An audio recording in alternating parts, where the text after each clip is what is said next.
The town of Cold Creek nestled deep within a secluded valley, hidden among perpetually mist-shrouded mountains. It was a place renowned for its profound tranquility and isolation, a small community living life at an unhurried pace, seemingly detached from the bustling world beyond. However, this idyllic facade concealed a dark secret, a history stained with bloodshed and ominous whispers of supernatural forces slumbering beneath the soil.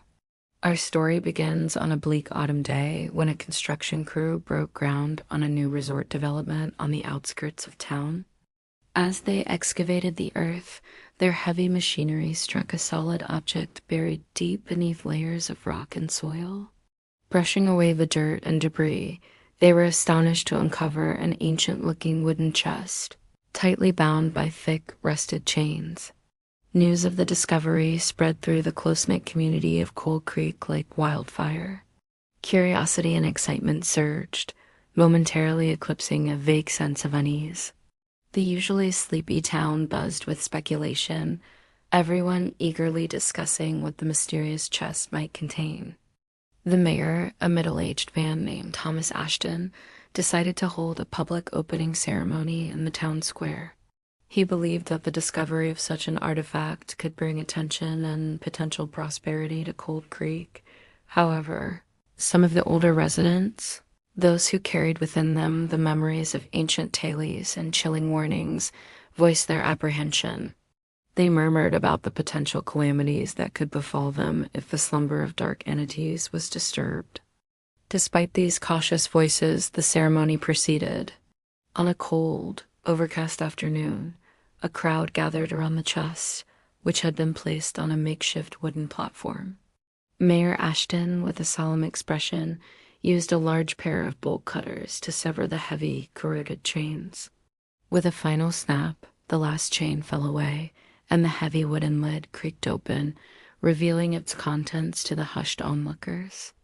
Inside the chest lay a collection of bizarre and unsettling objects. There were strange, intricately carved bone amulets, faded tapestries depicting grotesque figures engaged in unholy rituals, and several leather-bound books filled with an indecipherable script and disturbing illustrations. But the most prominent item was a small obsidian idol. It was roughly the size of a human skull, carved with unsettlingly lifelike features that seemed to shift and writhe in the dim light. Its eyes, made of some unknown dark stone, appeared to follow those who gazed upon it, sending a shiver down their spines. As the mayor reached into the chest to lift the idol, an unnatural gust of wind swept through the town square, extinguishing the lanterns and sending a swirl of leaves and dust into the air. A collective gasp rose from the crowd, a palpable sense of dread settling over them. The older residents exchanged nervous glances, their fears seemingly validated by this sudden, inexplicable phenomenon. The following days were marked by a growing unease in Cold Creek. Strange occurrences began to plague the town. Whispers carried on the wind seemed to speak in forgotten tongues. Shadows in the corners of one's vision would flicker and disappear. Pets acted erratically, howling and scratching at doors as if sensing an unseen presence. The obsidian idol was placed in the town's small historical society museum under a glass case. But even behind the protective barrier, it seemed to emanate a palpable aura of malevolence. People who spent too long gazing at it reported feelings of nausea, disorientation, and vivid, disturbing nightmares. One of the first truly alarming incidents involved Mrs. Gable, an elderly woman who lived alone on the outskirts of town. Her neighbor, concerned when he hadn't seen her for a couple of days, went to check on her. He found her home in disarray, furniture overturned, and a chilling silence hanging in the air. Mrs. Gable was nowhere to be found. Her back door was ajar, leading out into the dense woods.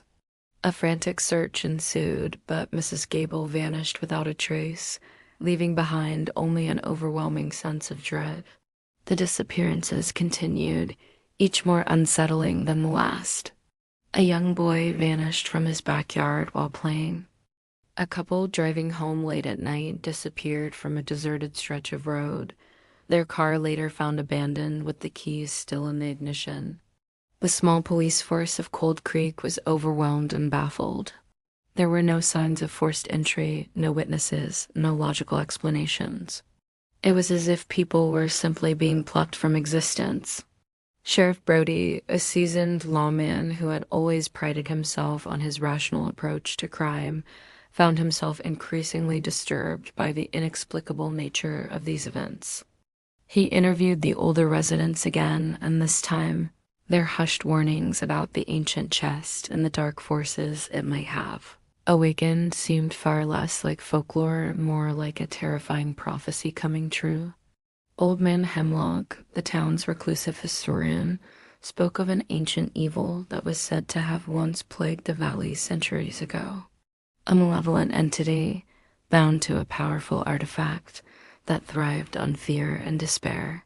He claimed that the obsidian idol was the very object that contained this entity, and that by unearthing it, they had inadvertently broken its ancient seal. Skepticism warred with growing fear among the townsfolk, but as more people disappeared and the strange occurrences intensified, eerie sounds, echoing through the empty streets at night, unsettling visions glimpsed in mirrors, a pervasive feeling of being watched by unseen eyes, the rational explanations began to crumble. One night, a group of young teenagers, fueled by a mixture of bravado and morbid curiosity, decided to break into the Historical Society Museum.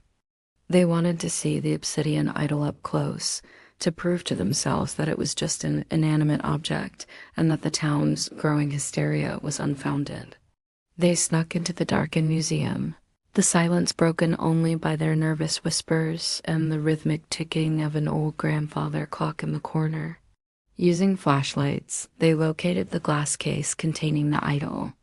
As they peered at its unsettling features, a sudden drop in temperature filled the room. The air grew heavy, and a faint, sickly sweet odor permeated the darkness. One of the teenagers, a girl named Sarah, reached out to touch the glass case.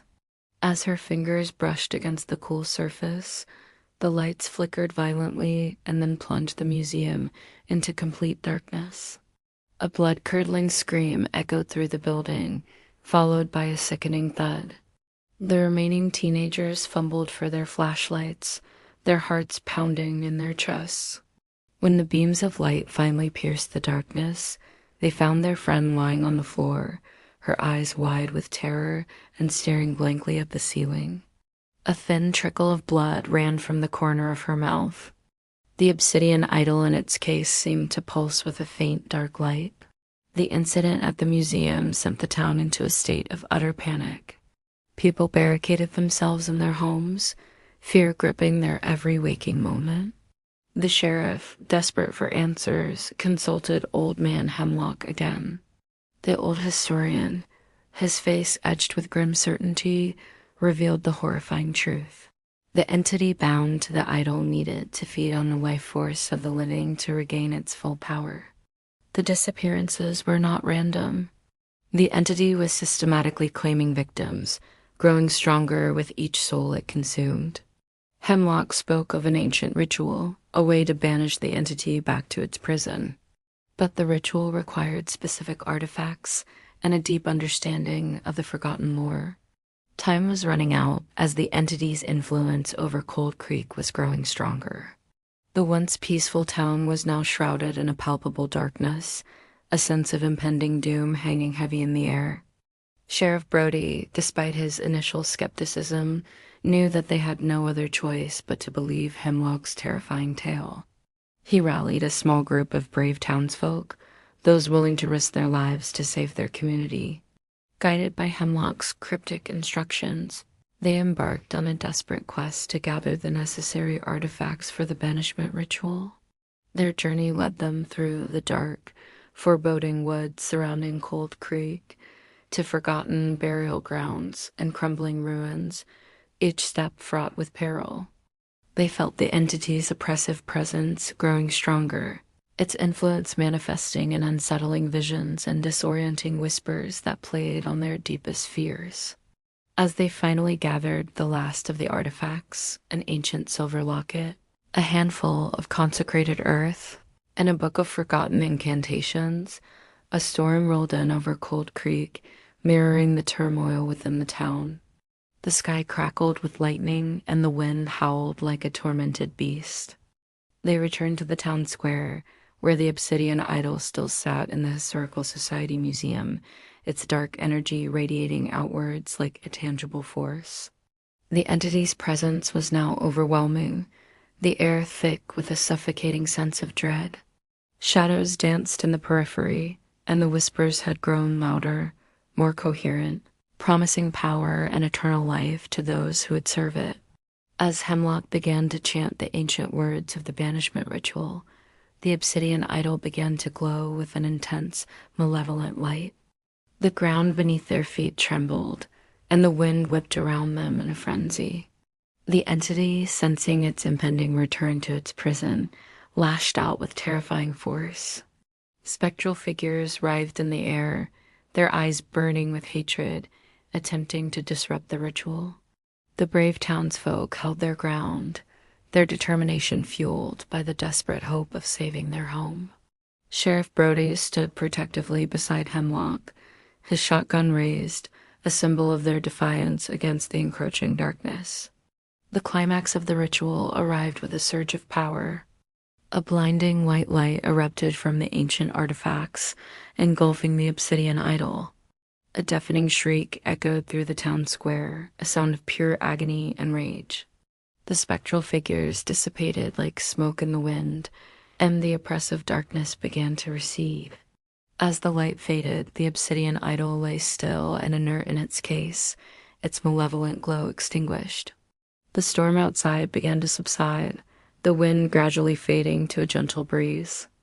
An eerie silence fell over Cold Creek, a silence different from the peaceful quiet they once knew, a silence that carried the weight of what they had faced and the sacrifices that had been made.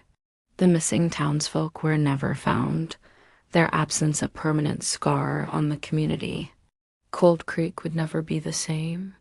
The events that transpired served as a grim reminder of the ancient evils that can lie dormant, waiting for an opportune moment to awaken. The obsidian idol remained in the museum, a silent warning, a chilling testament to the shadow of the past and the fragility of their peace. The townsfolk lived with the knowledge that they had peered into the abyss, and while they had managed to pull back, the darkness had left an indelible mark on their souls. They would forever live under the watchful gaze of the mountains, forever haunted by the whispers of Cold Creek's dark secret.